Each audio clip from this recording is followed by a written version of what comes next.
Yuk jadi bagian dari dakwah kami. Dukung operasional dakwah dan sosial kami, raih pahala amal jariah yang terus mengalir sampai hari kiamat. Alhamdulillah, tidak henti-hentinya selalu kita memuji dan memuja Allah. Karena memang dengan dua susunan kata pujian inilah semua kebutuhan kita untuk roda kehidupan di muka bumi ini akan terpenuhi. Plus juga kita akan mendapatkan balasan yang sangat melimpah pada hari kiamat. Karena memang syukur adalah salah satu bagian ibadah yang tertinggi balasan pahalanya di sisi Allah Subhanahu wa taala. Termasuk pada hari ini Allah masih memilih kita di antara hamba-hambanya yang bisa mengerjakan kewajiban sholat maghrib berjamaah. Dan sekarang kita menunggu sampai menjelang isya juga insya Allah untuk mengerjakan sholat wajib. Begitu juga kita selingi di antaranya untuk untuk hadir dalam majelis ilmu. Dan ini sebuah nikmat yang luar biasa yang mungkin tidak semua orang Allah berikan peluang tersebut. Maka kita harusnya bersyukur dan menjaga nikmat ini.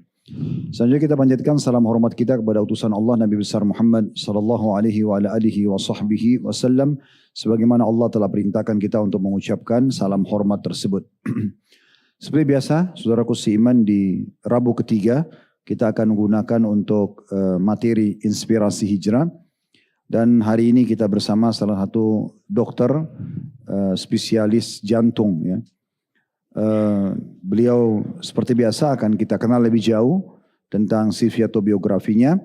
Kemudian kita juga akan masuk ke awal mula beliau tersentuh untuk mendekat diri kepada agama atau hijrah bahasa kita biasanya. Kemudian juga masuk ke kiat-kiat istiqomahnya. Namun sebelumnya teman-teman sekalian, saya rasa tidak asing buat kita semuanya hari demi hari selalu terulang. Aktivitas kita hampir sama.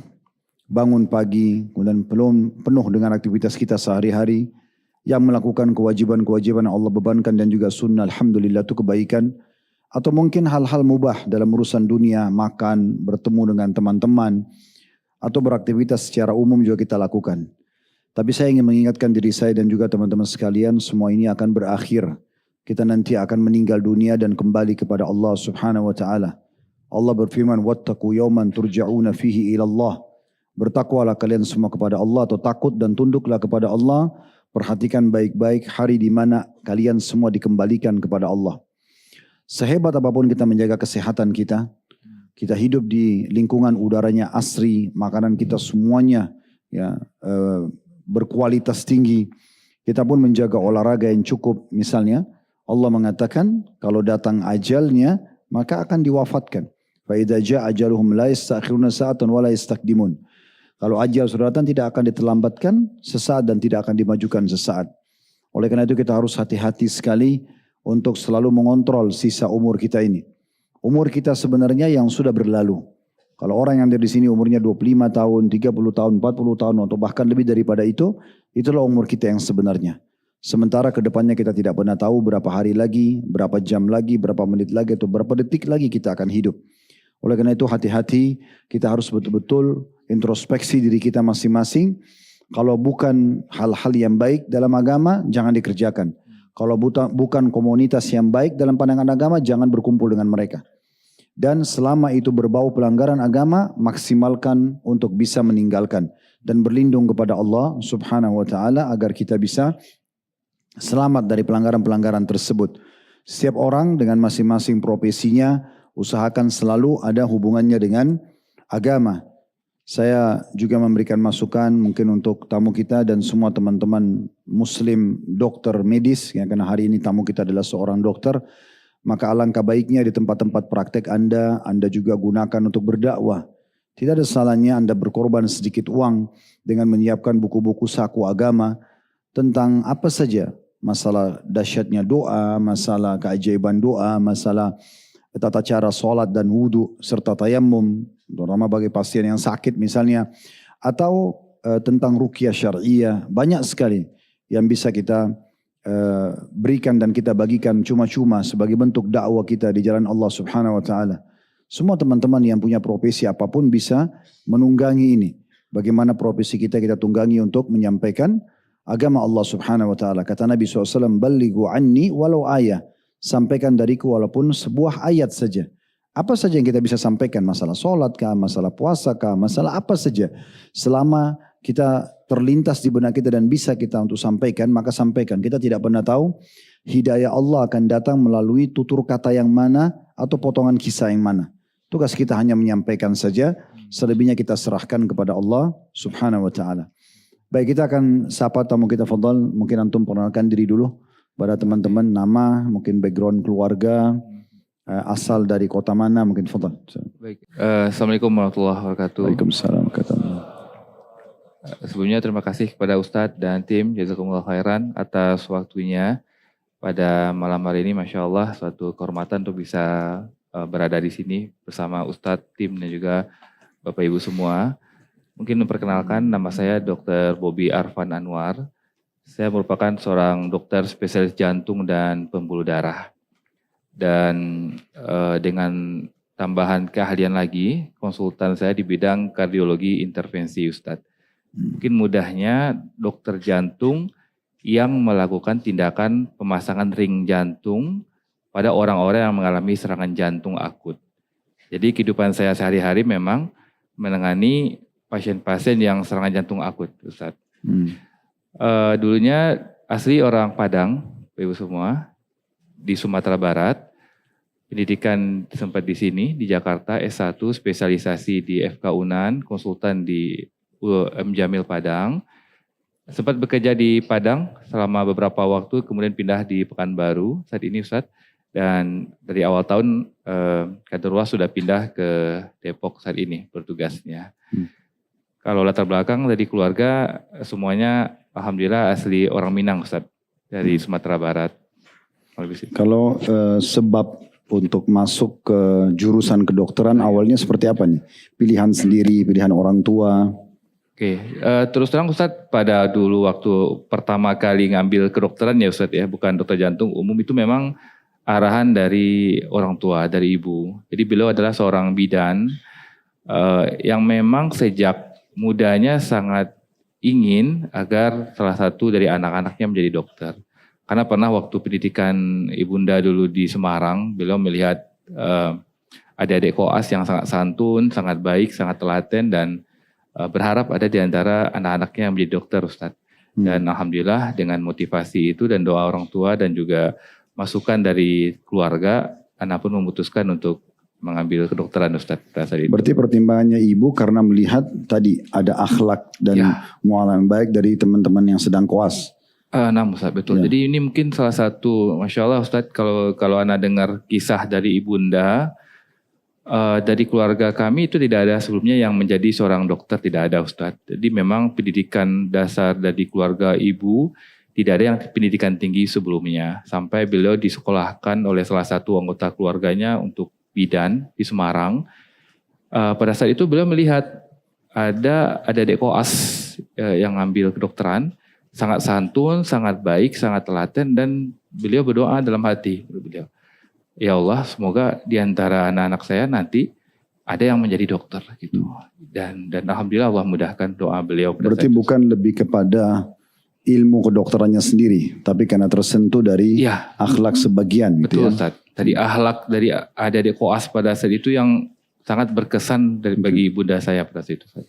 Berarti sekarang di keluarga berarti secara umum cuma dokter Bobby sendiri? Iya, jadi anak dokter anak sendiri, satu lagi kakak dokter gigi, Ustaz. Kami cuma berdua. Setelah selesai S1, kan sekarang sudah spesialis jantung. Spesialis jantung, Ustaz. Apa sebabnya? Kenapa pilih spesialis jantung? Iya, jadi kalau di dunia, Ustaz, di Indonesia kita apalagi bicara, penyakit terbanyak itu adalah jantung, Ustaz. Dan apa kira-kira sebabnya? Wah, banyak sekali, Ustaz. Yang pertama, artinya secara persentase orang Indonesia lebih banyak kena penyakit jantung? Secara dunia, artinya secara global, dalam beberapa dekade terakhir, terutama sejak kalau kita baca penelitian, Ustaz, pada waktu zaman perang, di saat kita belum damai, itu yang terbanyak penyebab kematian itu infeksi paru, kekurangan gizi. Tapi setelah masa-masa damai, ternyata ada peralihan, Ustadz, dari yang sebelumnya penyakit infeksi ke penyakit pembuluh darah. Di antaranya adalah penyakit jantung dan otak. Dan mayoritas penyebabnya diantaranya pola hidup yang tidak sehat, Ustadz. Seperti apa? Bisa dirincikan, Dok? Iya. Kira-kira faktor apa saja? Kalau dan persentase penyakit jantung di Indonesia ini kira-kira dari semua jenis penyakit yang lain berapa persen? Apa dia terbesar? Dia 10 besar gitu? Mungkin kalau untuk total persisnya angka mungkin harus Anda baca lagi. Tetapi kalau dari Kemenkes sendiri, di antara penyakit yang menjadi prioritas ke depan itu pertama jantung, stroke, dan kanker. 3 inilah penyakit terbesar di Indonesia saat ini, Ustadz. Dan kalau penyebabnya apa mungkin juga bagi Bapak Ibu semua ya, karena nikmat jantung kita yang berdetak ini suatu nikmat dari Allah yang Ana yakin ini suatu hal yang akan dipertanggungjawabkan kelak. Dan kita punya kewajiban untuk menjaga. Yang pertama itu pola hidup yang tidak sehat, Ustadz. Dan yang paling banyak diantaranya yang sering saya edukasi adalah rokok. Dan bisa saya bilang 80-90% pasien serangan jantung di usia produktif, Ustadz. Artinya kalau usia produktif 30-50 tahun, yang kena serangan jantung 80-90% adalah seorang perokok, Ustadz. Belum lagi kalau kita bicara faktor risiko lain seperti hipertensi, tekanan darah tinggi yang nggak dikontrol, diabetes, malas bergerak. Ini juga PR ya Bapak Ibu semua. Kita jangan sampai menjadi muslim yang mageran, artinya tidak mau aktif memilih naik lift dibandingkan naik tangga. Jangan ya, apalagi kalau masih sehat, masih muda. Jangan kebanyakan baring, harus aktif. Kemudian juga. Tapi kalau antum bahas itu nanti sebentar turun di sini, nggak ada yang naik lift nanti. Iya. Ini dari lantai 7. Benar Ustaz. Kalau Anda Ustaz di rumah sakit 7 lantai, nggak pernah naik lift Ustaz. Selalu naik tangga. Karena kaki kita, betis kita ini salah satu faktor yang akan menguatkan jantung ternyata Ustaz. Oh, kalau sering dipakai. Iya, betul. Jalan naik tangga gitu. Iya. Kembali dulu ke satu sebelum jauh. Tadi faktor pertamanya yang dominan rokok. Untuk usia muda rokok tanpa apa keraguan. Sebabnya? Kenapa bisa rokok? Jadi Ustadz di rokok, kita bicara rokok artinya rokok ada 2 jenis saat ini. Konvensional yang tembakau yang biasa dan satu lagi yang electric vape dan teman-temannya. Produk dari rokok 2 ini Ustadz, itu tanpa ada keraguan semua pakar sepakat isinya adalah racun Ustadz. Tidak ada kebaikan yang didapat dari rokok ini 2 ini, melainkan semuanya adalah keburukan. Kalaupun ada yang merasakan kebaikan mungkin merasa lebih segar, lebih fokus, itu sebenarnya dari efek candu yang terpenuhi Ustadz. Jadi bukan manfaat dari rokok tapi efek candu nikotin yang terpenuhi oleh penggunanya. Berarti disepakati oleh semua pakar memang itu racun? Tanpa keraguan Ustadz. Berarti racun yang dilegalkan gitu? Betul. Dan tidak ada produk di dunia yang dikemas, ditulis, ini membunuhmu, tidak ada selain rokok Ustaz. Semua sepakat tapi ini kembali ini adalah masalah bisnis mungkin, masalah pendapatan saya tidak tahu. Mungkin itu sebabnya juga kalau di pesawat tidak boleh gitu kan. Ya. Tempat-tempat yang seperti bandara atau tempat-tempat yang memang terjaga sterilnya itu mungkin tidak boleh sama sekali ya. Iya, sepakat, semua sepakat Ustaz, tidak dibolehkan. Kalau misalnya lagi prakteknya dok, Baik. Terus kemudian ada pasien datang, kenapa yang sering ditanya merokok sama minuman keras? Apa sebabnya? Iya, jadi di populasi Indonesia Ustaz, merokok ini merupakan penyebab penyakit kronis terbanyak Ustaz. Berbeda dengan negara-negara maju, bahkan kita bicara negara asalnya rokok seperti Amerika, di mana angka merokok mereka sudah turun dengan drastis, justru di negara kita meningkat. Bahkan saat ini, per 2025 ini dari survei sebanyak 74,5% laki-laki di Indonesia adalah seorang perokok Ustaz. Dan ini semua yang menyumbang pada akhirnya penyakit-penyakit kronis di Indonesia. Mungkin perlu dikasih gambaran ke teman-teman baik online ataupun offline. Baik. Sebenarnya efek pada saat dia merokok, masalahnya apa di jantungnya? Baik. Jadi kembali yang tadi kita lanjutkan Ustadz. Jadi dalam rokok itu ada ribuan zat kimia, yang ada 4.000 jenis zat kimia yang sifatnya itu membuat peradangan dalam pembuluh darah. Jadi dia menyerang pembuluh darah seseorang Ustadz. Dan bahayanya efek ini tidak langsung dirasakan pada saat beliau merokok, tidak. Tapi dalam 10 tahun perjalanannya. Bahkan bagi kami sebagai dokter jantung Ustadz, seseorang dikatakan mantan perokok, di status kami jika beliau stop merokok secara total 10 tahun. Tapi kalau masih 1 tahun 2 tahun itu masih seorang perokok. Tapi kalau udah 10 tahun total baru dibilang mantan perokok. Dan kembali yang tadi, jadi racun ini Bapak Ibu semua, baik itu aktif ataupun pasif, artinya jika ada suami yang merokok dan istrinya terkena asap rokok Ustadz, itu akan bikin peradangan di sepanjang pembuluh darah yang ada di tubuh kita. Dan 2 pembuluh darah yang paling berbahaya jika terjadi peradangan di jantung, di mana ini akan menyebabkan serangan jantung. Yang kedua di otak yang akan menyebabkan stroke. Kalau ada yang alasan begini, itu kan tadi dokter bilang kalau dia merokok, dia harus kalau dia berhenti 10 tahun. Gitu. Ya. Kalau orang bilang saya cuma merokok coba-coba saja, sekali atau 2 kali, ada efek nggak? Pasti Ustaz. Tetap Pasti. ada efek. Pasti ada. Seperti apa? Persentase efeknya. Supaya nanti di sini kalau ada yang mau coba-coba dia juga tahu efeknya. Yang pertama hampir dipastikan 1 batang rokok di terminologi dokter jantung cukup 1 batang rokok, maka seseorang jika dia melakukan secara rutin dalam seminggu 2 atau 3 batang, dia dikategorikan seorang perokok Ustaz. Karena 1 batang rokok yang dikonsumsi hari ini, efek residunya itu baru hilang secara total di tubuh 10 tahun kemudian kalau beliau berhenti merokok. Nggak sebentar. Dan yang Jadi walaupun 1 batang? 1 batang. Karena 1 batang itu sudah cukup bikin peradangan setidaknya di dalam pembuluh darah. Dan secara penelitian ketika dilakukan bedah mayat dan dilihat efek dari rokok ini memang bikin peradangan di mana saluran nafasnya menjadi lebih gelap, pembuluh darahnya menjadi mengalami penyempitan. Apa bisa difahami dari sini dok? Berarti orang setelah merokok dia tidak akan rasakan efek tadi kecuali 10 tahun. Maksudnya efek-efek medis ya? Ya. Berarti kalau setahun pertama 2 tahun tidak ada efek apa-apa? Enggak. Itu yang mungkin banyak orang berkata-kata kalau gitu saya tidak rasa apa-apa gitu. Nah Ustadz, betul. Karena rokok ini sifatnya racun yang bersifat jangka panjang Ustadz. Dia beda dengan mungkin racun yang lain yang diminum hari ini dikonsumsi langsung menimbulkan efek negatif. Dia racun yang efeknya jangka panjang atau long term. Dan akan dirasakan rata-rata jika memulai di umur SMP 15 tahun atau SMA. Biasanya dampak klinisnya mulai muncul di umur 35 sampai dengan 50 tahun. Bahkan, seperti apa awal muncul itu efeknya? Kalau jantung sakit dada Ustaz. Yang lain efek-efek dari rokok selain itu apa? Penyakit paru yang paling banyak. Kemudian kalau laki-laki mohon maaf mulai gangguan fungsi laki-lakinya, hipotensi ini banyak kasusnya di umur-umur 40-an. Ada lagi pasien-pasien dengan mengalami penyempitan pembuluh darah di kaki, di tangan sehingga gampang sakit kakinya. Dan penyakit-penyakit kronis sangat banyak Ustaz. Jadi tapi secara umum penyakit jantung, otak, paru dan yang kita khawatirkan kanker ya Ustaz. Kalau menyebabkan kematian persentasenya besar juga nggak? Iya pasti Ustaz. Pengalaman anak pribadi sebagai dokter jantung yang menangani serangan jantung yang tadi di usia produktif 35 sampai 40 serangan jantung ada yang selamat berhasil dengan izin Allah kami selamatkan dan tidak sedikit yang wafat di tempat kita beri pertolongan itu perokok semua. Dan usianya bahkan usia 35, 38 masih sangat produktif Ustaz.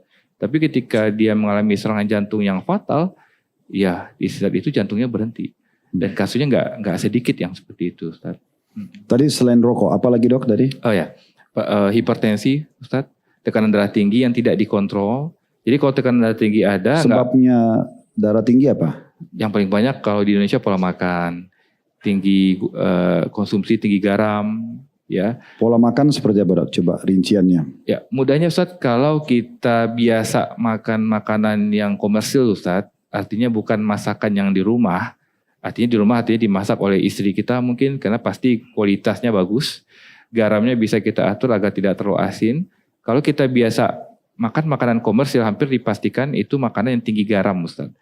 Garam inilah yang dalam jangka panjang itu bisa meningkatkan tekanan darah kita. Ya, di antaranya seperti itu. Yang kedua masalah genetik, jika seandainya orang tua kita memiliki penyakit hipertensi, ada bakat bagi kita untuk juga mengalami hipertensi. Artinya kalau kita mencari restoran yang bagus berkualitas bisa dikontrol. Oh iya bisa. Ya. Iya Ustaz. Oke, terus yang lainnya selain itu? Diabetes, penyakit gula yang terbanyak. Jadi rokok untuk serangan jantung usia muda yang terbanyak adalah perokok. Kemudian hipertensi dan diabetes penyakit gula yang tidak dikontrol. Jadi gulanya tinggi dibiarkan tanpa pengobatan. Itu juga masalah makanan? Iya pasti. Diabetes itu salah satunya selain genetik pola makan kita yang tidak seimbang. Mungkin kebanyakan makan karbohidrat dibandingkan protein, kurang aktivitas, kurang olahraga, akhirnya timbullah namanya resistensi insulin ya di tubuh Tapi kita. karbo dibutuhkan tubuh kan dok? Artinya berarti tinggal diatur. Betul Ustadz. Jadi kalau misalnya di Kemenkes Ustadz, kalau kita punya makan di piring begitu, namanya isi piringku, nasi itu paling banyak 1/3 sampai 2/3 dari piring Ustadz. Sisanya itu sayur, sisanya lauk, apakah daging, ayam atau ikan, itu gizi seimbang dan buah-buahan. Kalau di sini terbalik dok. Iya. 9/10 itu semuanya nasi. Apalagi kalau kita lauknya. makan banyak Ustadz, kita nasi semua. Alhamdulillah Ustadz. Selain karbo apa lagi? Karena kan kita ini di Indonesia kalau nggak makan nasi katanya belum makan gitu. Iya. Nah, ya saya sering dengar dari jemaah itu ya. Kalau udah dikasih makanan internasional pun ada keju, ada belum makan Ustaz. Belum makan nasi Ustaz.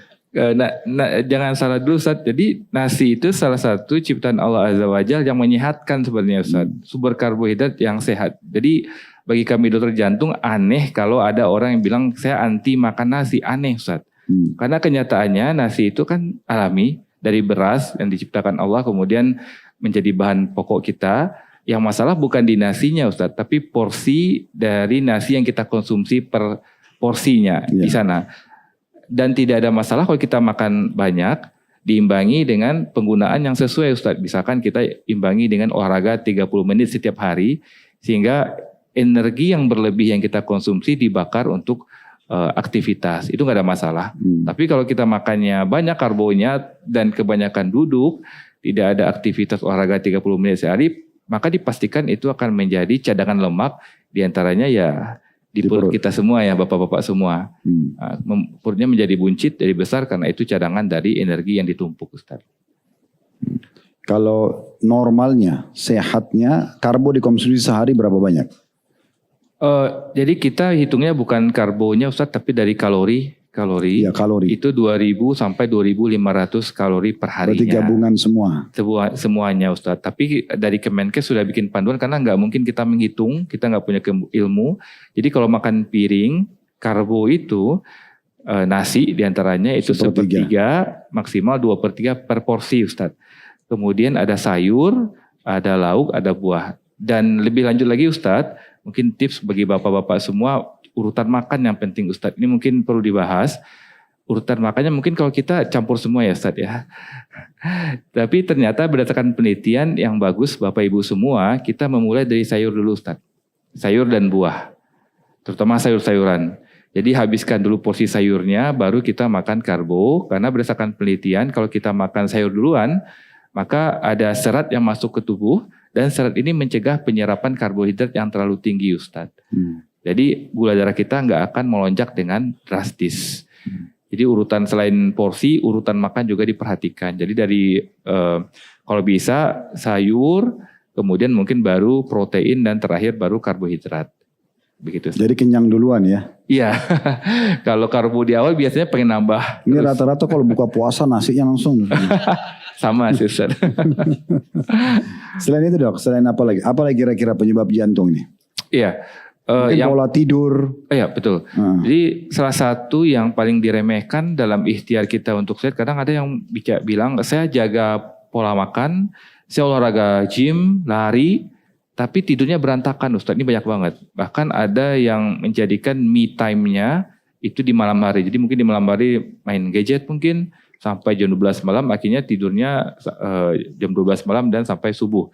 Ternyata berdasarkan studi Ustadz, orang yang sering begadang artinya memulai tidurnya, walaupun mungkin ada yang bilang 6-8 jam ya Ustadz tidur yang baik, tapi sangat jarang yang membahas sebenarnya tidur yang terbaik itu tidur di awal waktu Ustadz. Nggak sama kualitas dan hasil kesehatan orang yang tidur di awal waktu mungkin jam 9, jam 10, kemudian bangun tahajud misalkan, dengan orang yang tidur dari jam 12 dan bangunnya mungkin hitungan jamnya sama 6 jam, tapi bangunnya mungkin mepet-mepet habis subuh, nggak sama Ustaz. Jadi makin cepat kita tidur di awal waktu, itu kualitas kesehatan kita lebih baik. Jadi selain pola makan, pola olahraga juga kualitas tidur perlu kita jaga Ustaz, istirahat. Berarti pola tidur. Olahraganya seperti apa? Jadi rekomendasinya untuk kesehatan jantung yang kita bicara ini. Jadi rekomendasinya Ustadz itu olahraga yang dianjurkan rekomendasinya 30 menit setiap hari Ustadz olahraga. Di antaranya bisa jalan kaki, berenang, angkat beban juga bisa. Mungkin diselang-selangi bisa 3 hari jalan kaki, 2 hari nge-gym misalkan. Bisa Ustadz, berenang juga bagus untuk kesehatan.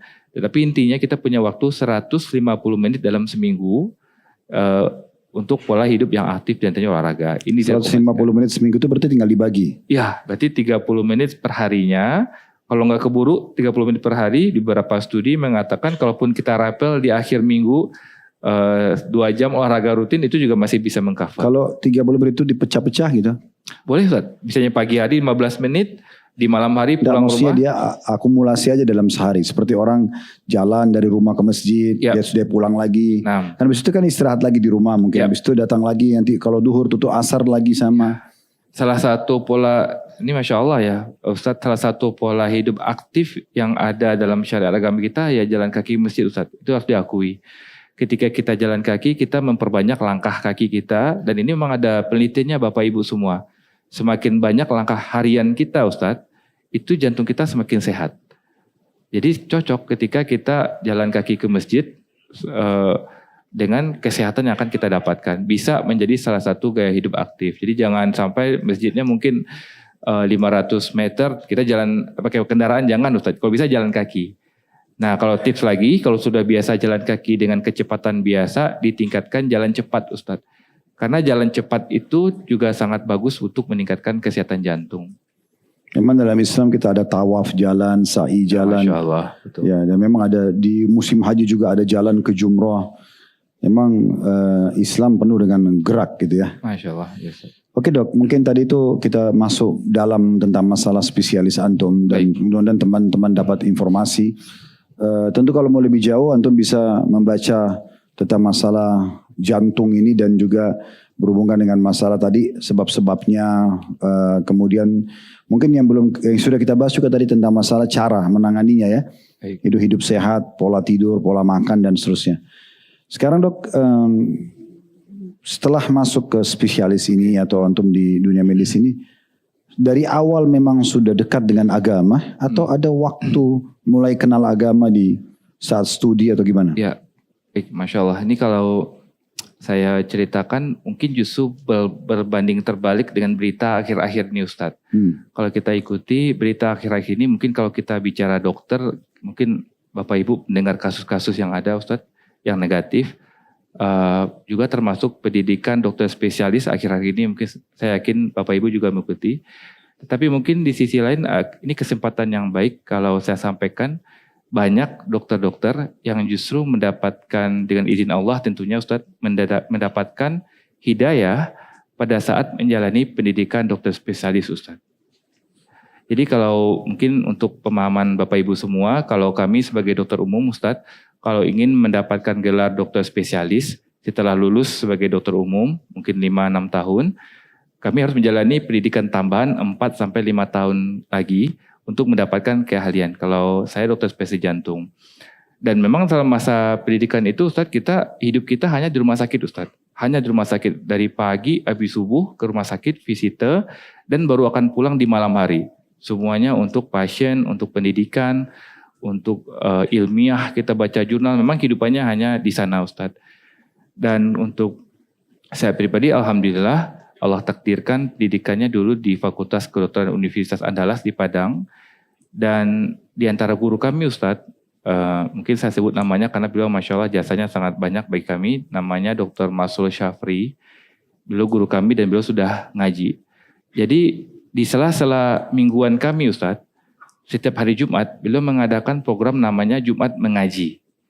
Jadi kami peserta dokter spesialis, pendidikan, para staf, karena beliau adalah senior di bagian tersebut, mengajak kami sekitar 30 menit untuk mendengarkan kajian Ustadz di forum ilmiah. Beliau memutarkan video Ustadz diantaranya, video-video asatis lainnya, sehingga kami yang memang kehidupannya hanya di rumah sakit ini, mulai mendapatkan paparan tentang agama dari beliau. Itu di rumah sakit? Di rumah sakit Ustadz. Di rumah sakit kita punya conference sendiri, ruangan sendiri untuk pertemuan ilmiah namanya, dan beliau memanfaatkan 1 kali seminggu 30 menit saja untuk diskusi masalah agama, memutar video dan kami lah peserta didik akhirnya di sana diskusi dan melihat kajian-kajian dari para asatiz. Dimulai dari sana Ustadz. Dan juga ada beberapa momentum dan juga saya minta tanggapan dari Ustadz karena ini terus terang hal yang luar biasa bagi kami. Jadi bagi saya pribadi ada 3 kematian Ustadz dari pasien yang ditangani yang akhirnya menyebabkan hal yang menggerakkan saya dan juga beberapa teman untuk benar-benar sungguh belajar agama. Jadi yang pertama Ustadz, 2017 mungkin semester 2 atau 3, waktu itu kami tugas di IGD rumah sakit, datang salah seorang pasien. Pasien ini serangan jantung, usianya mungkin sekitar 40-50 tahun, dibawa oleh keluarganya sudah dalam keadaan tidak sadarkan diri. Jadi ini suatu kasus serangan jantung dengan henti jantung. Kita lihat ini sudah agak sulit untuk tertolong karena sudah terlambat. Dan kami pun melakukan kompresi jantung luar, RJP, kurang lebih setengah sampai 1 jam sesuai SOP yang ada. Nah, dalam follow up yang kami lakukan Ustadz, tidak ada respon sama sekali. Artinya ini kemungkinan sangat kecil untuk tertolong. Di monitor pun sudah asistol namanya. Kita lihat di pupil di matanya, itu sudah lebar. Jadi kalau secara teori kedokteran ini udah nggak ada lagi nih orangnya gitu. Akhirnya kami hentikan pertolongan dan bersiap untuk menyampaikan kabar kematian kepada keluarga. Tapi Ustadz di momen itu pasiennya gerak Ustadz. Tangannya terangkat, sebelah kanan terangkat seperti ketarik. Kami semua kaget, kami berkedip kaget ini kenapa? Ini nggak mungkin secara teori nggak mungkin. Karena kalau jantungnya sudah diam, nggak akan mungkin ada pergerakan dari tubuh pasien. Tangan kanannya bergerak seperti orang ditarik, saudara. Turun jatuh, tarik jatuh. Kita kaget, terdiam, keluarga pun menangis karena ini bukan sesuatu yang umum. Dan kita juga melihat kepalanya seperti tertarik ke atas. Itu terjadi selama beberapa menit, kami mematung pada saat itu tidak tahu mau lakukan apa karena secara medis pasien ini tidak bisa ditolong lagi. Jantungnya sudah diam, tanda-tanda kematiannya sudah ada tapi masih ada pergerakan yang seperti ini. Akhirnya setelah kurang lebih 5 menit, pasiennya diam dan kami periksa kembali. Kami memberanikan dicek lagi, memang sama. Ini sudah tidak ada tanda-tanda kehidupan dan pasiennya wafat. Kematian kedua Ustadz, ini ya semoga kita dijauhkan dari kasus seperti ini. Ada salah satu pasien yang bolak-balik dirawat di rumah sakit. Beliau ini sakit gagal jantung, jadi sudah pasien kronis, tapi subhanallah ya, ada satu kebiasaan beliau yang semoga Allah ampuni, yang selalu ini beliau lakukan di rumah sakit Ustadz. Dan membuat para perawat marah sama beliau. Beliau setiap kali dirawat menggoda perawat wanita. Padahal kondisinya sesak nafas, tapi masih ada waktu untuk itu. Itu kenyataan Bapak Ibu. Kondisi megap-megap, tapi masih bisa godain perawat wanita, mahasiswa perawat gitu loh. Tapi perawatnya tergoda nggak? Ya nggak ada. Oh nggak. Nggak. Udah tua Ustadz, udah tua sakit-sakitan kayaknya nggak ada yang minat Ustadz. Pokoknya setiap dia masuk pasti perawatnya nggak mau megang. Jadi tolong deh perawat laki-laki aja yang pegang. Karena ada juga momennya ketika beliau itu dirawat, nggak segan membuka auratnya dan memperlihatkan kepada perawat-perawat wanita. Dan itu nggak normal gitu Ustadz. Jadi dan terakhir ketika di fase-fase terakhir perawatan beliau ketika beliau wafat masih seperti itu. Jadi di sana nauzubillah min zalik, semoga Allah ampuni dan kita jauhkan dari keadaan seperti itu. Saya pikir nggak mungkin, ini nggak normal gitu. Pasti ada sesuatu penyebab kenapa beliau konsisten istiqomah sekali dengan ini pasti ada sesuatu. Tapi nggak bisa saya jawab pada saat itu. Dan kematian ketiga. Ini Masya Allah, saya masih ingat nama beliau, pasien waktu saya junior 2017, namanya Bapak Murad rahimahullah, Ustaz. Beliau adalah pasien yang selalu tersenyum, Ustaz. Pasiennya usia 70 tahun dengan penyakit jantung yang sudah kronis. Berulang kali dirawat Bapak Ibu semua. Sakit dada dirawat. Tapi yang membuat luar biasa setiap kali saya visite Ustaz, beliau tidak pernah mengeluh. Selalu tersenyum, mengucapkan terima kasih kepada anak-anaknya, sudah merawat orang tuanya, nggak pernah berkeluh, sholatnya dijaga dengan baik, ibadah dijaga dengan baik, sampai pada suatu momen beliau mengalami serangan jantung yang lebih berat, dan di saat itu kami terpaksa menyarankan tindakan pertolongan. Tapi waktu 2017, teknologi kedokteran jantung tidak semaju sekarang sehingga memiliki risiko yang tinggi. Sehingga guru kami pada saat itu mengedukasi pasien beliau dan juga kepada keluarganya bahwa ini secara teori dibutuhkan tindakan tetapi risiko kematiannya sangat tinggi. Ya, dan beliau pada saat itu setelah mendengar penjelasan dokter, beliau bilang, "Bismillah dok, lanjut aja," kata beliau. Kata pasiennya? Iya, lanjut. Keluarga pun mendukung, walaupun kami sudah jelaskan, ini risiko kemungkinan terbesar adalah kematian Pak. Bismillah dok, saya juga nggak apa-apa, bismillah. Ternyata dan kami lakukan tindakan dan benar Ustadz, ternyata tindakannya sulit. Kondisi beliau selama tindakan itu semakin menurun, sampai pada titik karena saya sebagai dokter yang merawat di ruangan, mendampingi beliau, di titik saya tahu ini beliau nggak akan bisa terselamatkan. Dan saya pun mendekat beliau di meja tindakan dan berbisik kepada beliau, "Bapak mohon maaf sekali ini Bapak kondisinya kurang bagus. Tindakan sepertinya kurang baik hasilnya Pak, mohon maaf sekali. Bapak ayo kita istighfar Bapak, zikir." Dan luar biasanya Ustadz, beliau tersenyum Ustadz. Melihat ke saya dan tersenyum. Jadi di situ saya bergedik, ini orang udah mau meninggal, kenapa bisa setenang ini? Sementara banyak pasien yang kami lihat ketika di ambang kematian itu panik Ustadz. Ada yang teriak manggil ibunya, ada yang teriak apapun yang diteriakin. Tapi beliau bisa tersenyum dan kemudian berzikir sampai di akhir-akhir kehidupannya. Nah 3 peristiwa ini yang kemudian membuat saya pribadi dan juga banyak teman-teman yang akhirnya berpikir bagaimana dengan akhir hidup kita masing-masing, apakah di antara 3 ini yang mana gitu. Ini setelah ikut kajian Jumat tadi? Iya, jadi dimulai artinya dari sentuhan-sentuhan spiritual dan keimanan begini itu datangnya setelah ikut kajian atau memang sebelumnya? Setelah ikut kajian Ustaz. Setelah ikut kajian? Ya, sebelum ikut kajian ada kejadian seperti ini juga tapi mungkin tidak menyentuh atau gimana? Belum, karena kasus-kasus seperti ini baru ketemunya ketika pendidikan Ustaz. Pendidikan spesialis. Jadi mungkin kalau jawabannya itu dok, memang ada hadis Nabi SAW, seseorang akan ditutup hidupnya dengan kebiasaan yang dia lakukan. Jadi saya sering sampaikan di kajian, kalau kita mau tahu orang ini husnul khatimah atau su'ul khatimah, kita bisa lihat dari apa yang Allah tutup hidupnya. Atau beberapa hari sebelum dia meninggal dunia. Nah biasanya begitu. Kalau orang biasa sholat, kita kan bisa lihat di cuplikan tuh di YouTube, di media ada orang yang sujud terus meninggal. Ada yang lagi khutbah meninggal gitu-gitu kan. Ada yang lagi ceramah, ada orang lagi haji, umroh. Ada pola-pola atau kebiasaan yang mereka terapkan selama hidup, jadi Allah tutup dengan itu. Ada juga orang mungkin dia terbiasa kayak tadi pasien yang kedua.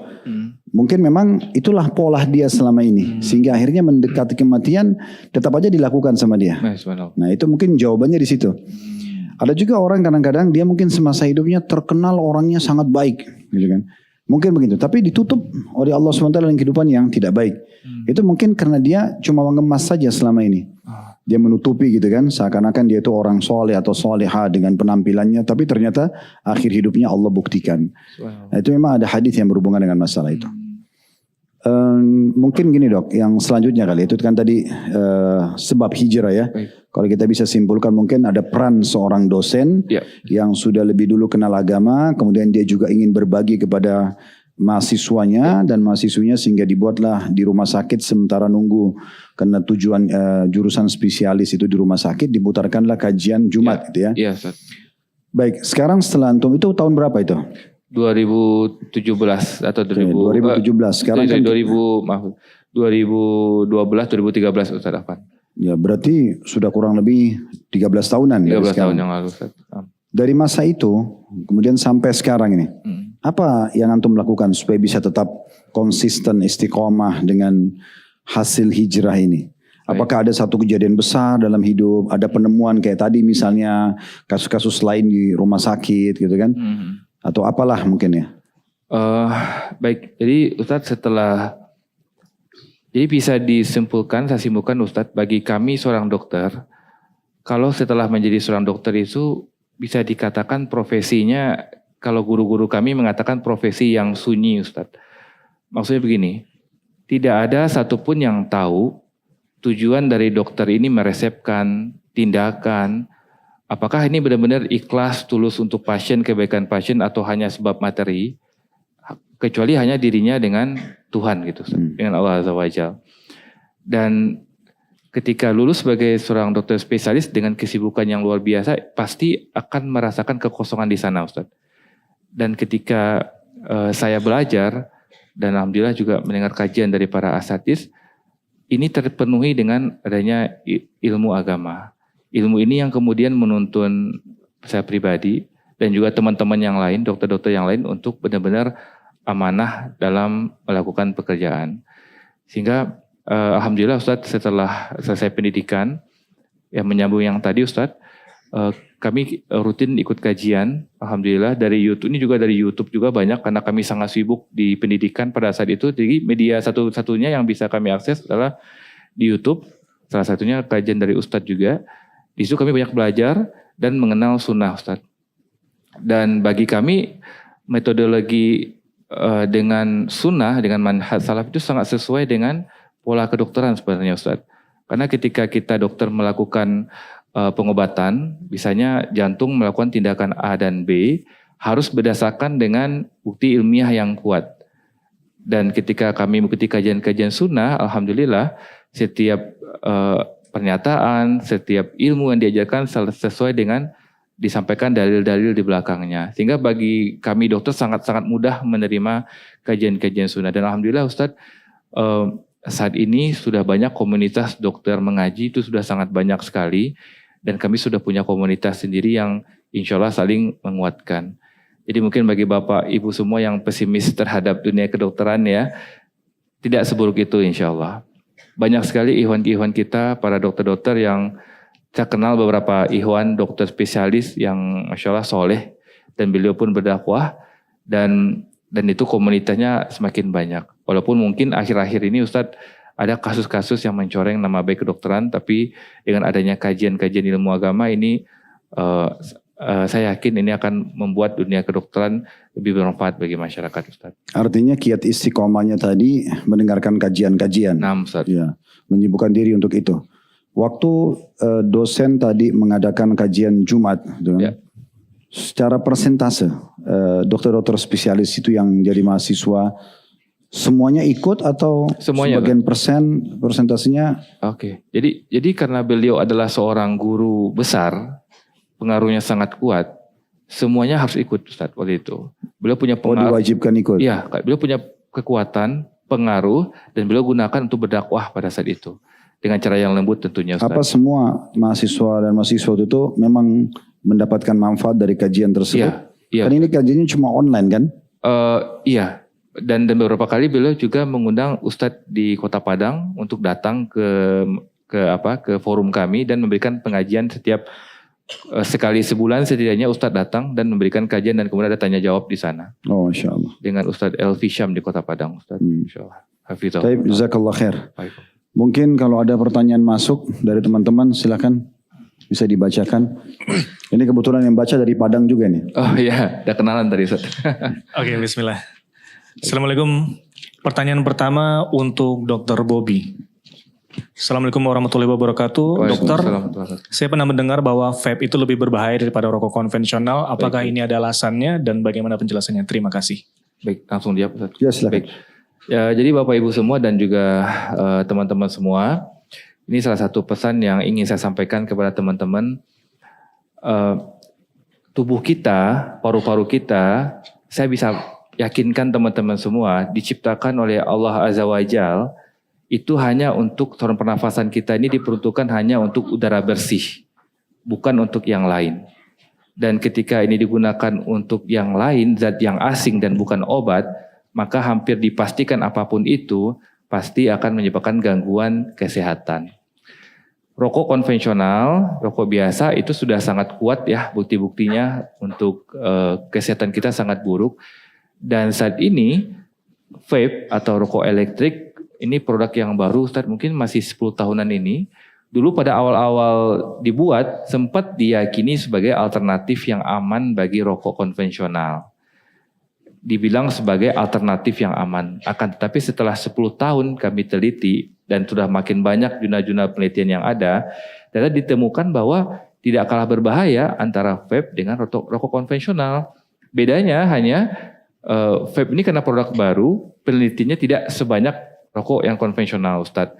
Jadi, tetapi kedepannya sudah banyak sekali himbauan, bahkan di beberapa negara maju sudah melarang peredaran vape atau rokok elektrik ini. Dan sayangnya di Indonesia masih sangat longgar.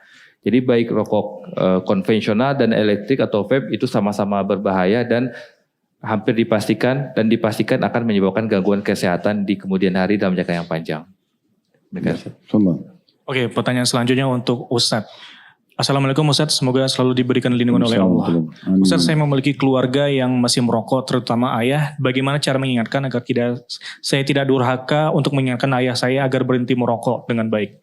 Silakan Ustadz, tafadhol. Yang pertama doakan dulu tentunya. Semua orang yang masih jauh dari agama itu butuh doa. Kita saja yang sudah misalnya sudah hijrah, sudah coba lebih mendekat diri kepada Allah, kita masih terus membaca dalam surah Al-Fatihah, ihdinas siratal mustaqim, tunjukkan kami jalan yang lurus. Selalu kita minta itu. Dan itu dijadikan sebagai rutinitas di setiap sholat, rukunnya adalah membaca Al-Fatihah. Dan kita harus minta itu, tunjukkan kami jalan yang lurus, tunjukkan kami jalan yang lurus. Kita ulang-ulangi, padahal sudah muslim. Mungkin sudah sholat, bahkan yang baca Al-Fatihah umumnya kan kalau dalam sholat orang yang sudah sholat gitu ya. Itu menandakan kita sangat butuh. Nah begitu juga dengan orang-orang yang belum, apalagi orang yang belum mendapatkan hidayah atau masih dalam pelanggaran-pelanggaran agama. Kita doakan dengan tulus ya. Antara azan dan iqamah pada saat hujan turun di sepertiga malam. Kadang-kadang kita mungkin kuatkan dengan tawasul, dengan amal saleh. Kita bersedekah, niat agar Allah memberikan hidayah kepada ayah kita misalnya yang masih merokok. Atau yang keluarga yang lainnya, nah seperti itulah. Kemudian yang kedua, kita bisa menggunakan, yang paling baik itu sebenarnya edukasi ya, ilmiah. Data-data ilmiah. Kalau misalnya ayah ini suka baca, kita berikan artikel-artikel, ya, tulisan-tulisan mungkin bisa dikirim di HP beliau. Atau kalau kita takut beliau tersinggung, kita bisa melalui orang yang kira-kira yang sebaya dengan beliau, ada orang yang bisa memberikan artikel tersebut dikirim, ya. Atau mungkin kalau Anda anak bungsu, maka Anda minta kepada kakak anak tunggal untuk bicara, yang paling anak sulung untuk berbicara misalnya, atau kakak Anda. Maka itu bisa. Atau kalau misalnya biasa visual atau audio, kita kirimkan informasi tentang masalah itu baik secara ilmiah ataupun secara agama. Kemudian yang ketiga tentunya kita bisa coba memberikan opsi pilihan gitu ya. Kayak misalnya kita sering memberikan hadiah, yang hadiah itu kita harapkan dalam bentuk konsumsian mungkin ya, yang bisa menggantikan posisi rokok itu. Ya, harapan kita begitu, walaupun persentasenya mungkin tidak besar. Tetapi seringnya kita membawakan buah-buahan, jus-jus yang segar, selalu itu aja hadiahnya, gitu kan. Sehingga akhirnya beliau terbiasa, dan kita jelaskan pada saat kita datangkan, ini saya baru dapatkan ada satu jus yang sangat alami, manfaatnya ini ayah misalnya, kita sebutkan sehingga beliau teredukasi. Nah ini kan bisa mengurangi persentase, karena biasanya orang-orang yang konsumsi banyak rokok ini karena memang dia lagi nggak ada kegiatan lain, sehingga larinya ke situ. Tapi kalau dia lagi makan, dia lagi ngobrol, dia lagi aktivitas, mungkin itu bisa mengurangi. Maka ini mungkin bisa membantu dengan izin Allah SWT. Mungkin itu saja. Ya. Oke. Lanjut Ustaz? Ya, silakan. Oke, pertanyaan selanjutnya untuk Dr. Bobby. Dokter, saya bukan seorang perokok berat, bukan perokok maksudnya. Namun keluarga ataupun banyak sekali di sekitar saya masih suka merokok. Apakah benar rokok itu lebih berbahaya jika pasif? Iya. Silakan Ustaz. Baik. Tanpa diragukan, asap rokok yang seorang hisap dan hembuskan keluar dan terkena orang lain adalah bentuk kezaliman. Ini tanpa keraguan. Kenapa begitu? Karena berdasarkan studi Bapak Ibu semua, perokok pasif ya, itu 3 kali lebih berisiko dibandingkan perokok aktif untuk menderita penyakit kronis di kemudian hari. Dan tidak sedikit kejadian yang tragis yang saya tangani, adanya istri-istri yang kemudian mengalami serangan jantung, padahal beliau tidak pernah merokok. Tapi hidup berkeluarga, berumah tangga dengan suami yang perokok. Sehingga beliau akhirnya mengalami serangan jantung, ada juga yang menderita kanker payudara. Sehingga nggak bisa kita hindari lagi faktanya Bapak Ibu semua, asap rokok itu adalah kezaliman kepada sesama kita. Dan kebanyakan perokok aktif juga perokok pasif Bapak Ibu. Karena kebanyakan mereka berkumpul ya Ustaz, mereka merokok bersama-sama, 3 orang merokok dalam satu tempat, satu orang mengeluarkan asap rokok, yang lain juga mengeluarkan asap rokok, sehingga mereka saling berbagi asap rokok, sehingga aktif plus pasif umumnya ya udah double ya. Akhirnya ini meningkatkan resiko seseorang untuk menderita penyakit jantung di kemudian hari. Oke, Ted. Syukron, Dr. Bobby. Selanjutnya mungkin pertanyaan terakhir, Ustaz. Pertanyaan selanjutnya untuk Ustaz sendiri. Di sini dijelaskan bahwa rokok itu banyak sekali mudaratnya. Lalu bagaimana pandangan rokok sendiri, kedudukannya di dalam Islam, bagaimana rokok ini kedudukannya, Ustaz? Dan apakah ada suatu hadis yang bisa menjelaskan secara langsung untuk kita agar segera meninggalkan rokok ini sendiri? Tafadhol, Ustaz. Ya.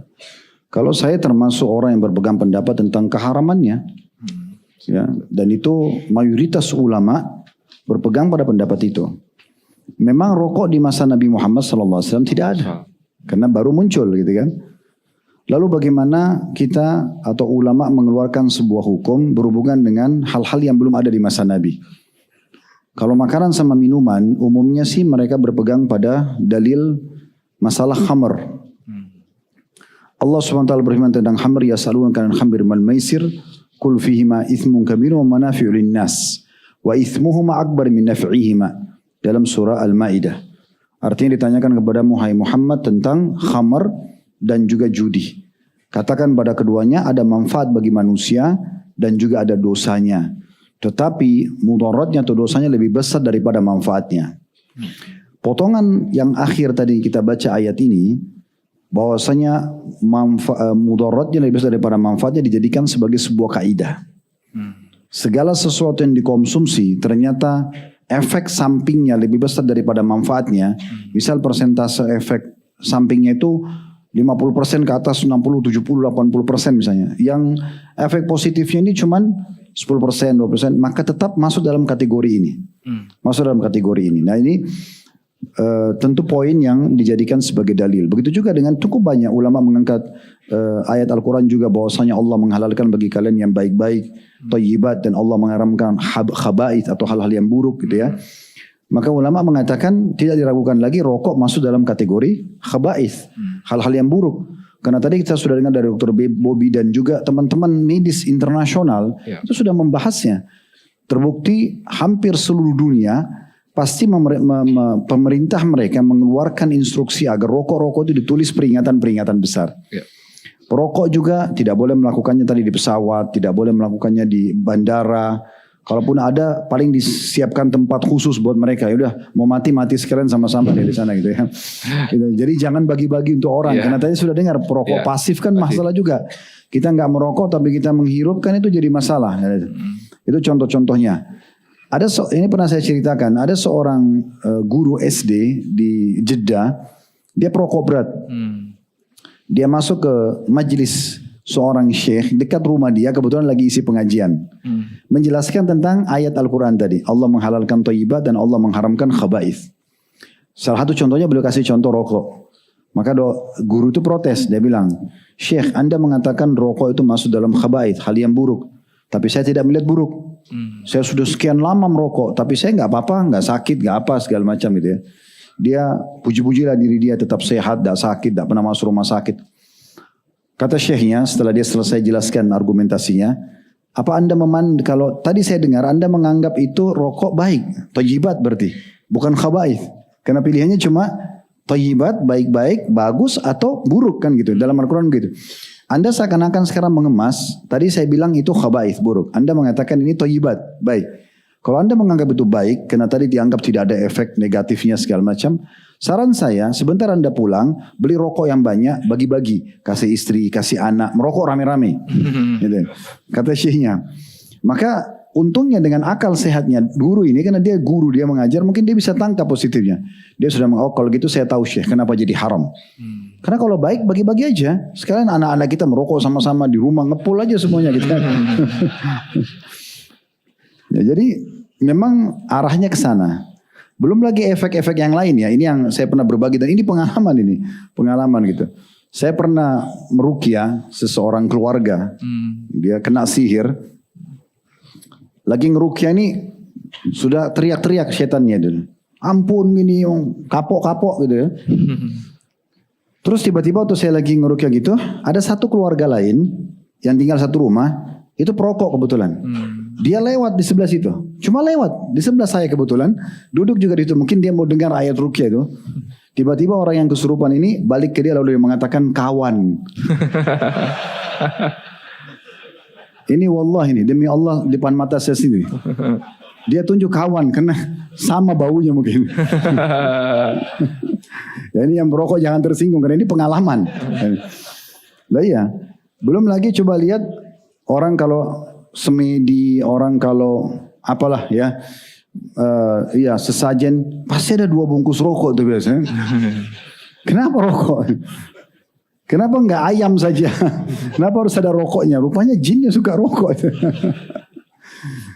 Salah satu sahabat dekat saya juga, seorang peruqyah, beliau cerita pengalaman untuk kami lagi berbagi pengalaman itu. Dia cerita, Ustaz saya pernah ruqyah orang sudah kesakitan jinnya. Tiba-tiba ada masuk asap rokok dari luar rumah, masuk ke dalam rumah. Tercium, saya cium, orang yang kesurupan ini cium juga. Terus tiba-tiba dia begini, makanan kesukaan saya. Ini kata setannya nih. Orang ini lagi tidak sadar gitu. Kata teman saya peruqyah, saya keluar cari. Ternyata di depan ada orang rokok, asapnya masuk gitu. Ini fakta lapangannya selain dalil syar'inya gitu kan. Selain memang buktinya secara peraturan pemerintah itu kan jelas. Itu semuanya tidak boleh. Jadi kalau teman-teman mau konsumsi, alhamdulillah masih banyak yang lain kan. Ada susu, ada madu, banyak banget makanan yang sehat-sehat. Itu aja yang kita konsumsi. Ngapain harus buang uang pada hal yang tidak ada manfaatnya. Apalagi tadi dokter sudah jelaskan, secara ilmiah memang tidak ada manfaatnya dokter. Ya. Racun. 100% racun ya. Racun 100%. Nah, 100% racun. Artinya kalau kita cari 1% aja nggak ada baiknya. Untuk apa? Untuk masukin racun ke dalam tubuh. Kalau itu tadi penelitian dokter dan secara medis ditemukan begitu, ini kita bisa hubungkan dengan firman Allah Subhanahu wa taala, wala tuhliku anfusakum. Jangan kalian binasakan diri kalian, ya. Dalam ayat lain, wala taqtulu anfusakum, jangan kalian bunuh diri kalian. Ya termasuk membunuh diri namanya. Dan pemerintah kita sudah tulis rokok bisa membunuh, bukan gitu. Jadi ini poin teman-teman sekalian sudah cukup untuk menjadi argumentasi tidak usah kita konsumsi. Apalagi memang tadi jangka panjang mengganggu. Ini biasanya dok ya. Orang kalau mau jual obat biar cepat laku itu biasanya ini bagus buat laki-laki gitu ya. Ya, laku obatnya langsung ya. Nah ini ternyata merusak kelaki-lakian nih. Iya. Betul. Pilih yang mana gitu. Benar gak dok? Betul Ustaz. Nah iya. Itu kan masalah. Impotensi dan apa dia. Semua itu bisa muncul. Belum juga tadi kalau anda menikah terus istri dari perokok pasif. Tadi kesian ada yang kena kanker payudara. Belum lagi kalau hamil ya. Hamil ke janinnya. Bisa berpengaruh kepada kecacatan bayi nggak tuh? Bisa salah satu sebab penyakit jantung bawaan pada anak orang tua baik ayah atau ibu yang merokok Ustaz. Ya karena dihirup oleh ibu yang hamil tadi. Ibunya hamil dan kemudian mengganggu pertumbuhan dan perkembangan janin. Nah itu jadi efeknya kan banyak banget ya. Dan kembali gini satu pertanyaan penting teman-teman bagi yang masih merokok. Kalau anda tidak merokok kenapa? Tidak ada apa-apa gitu. Kecuali itu satu-satunya konsumsian kita di muka bumi. Kalau nggak rokok mati, ya ini banyak banget makanan lain yang sehat gitu ya. Maka itu lebih baik Allahu a'lam ditinggalkan. Mungkin begitu sudah. Jazakallah khair dok. Terima kasih atas informasinya. Nanti kedepannya juga mungkin kita akan undang teman-teman kita dokter di spesialis yang lain mungkin. Supaya teman-teman bisa mendapatkan edukasi. Tapi ini termasuk informasi penting karena berhubungan dengan masalah kesehatan jantung kita. Jadi tadi pola makan, ya kemudian pola tidur, kemudian menjauhi rokok dan hal-hal yang lainnya tadi mudah-mudahan bisa jadi informasi buat kita. Begitu saya teman-teman sekarang kalau benar dari Allah silakan diambil informasi dan subhanakallahumma bihamdika asyhadu an la ilaha illa anta astaghfiruka wa atubu ilaik. Wassalamualaikum warahmatullahi wabarakatuh. Waalaikumsalam warahmatullahi wabarakatuh.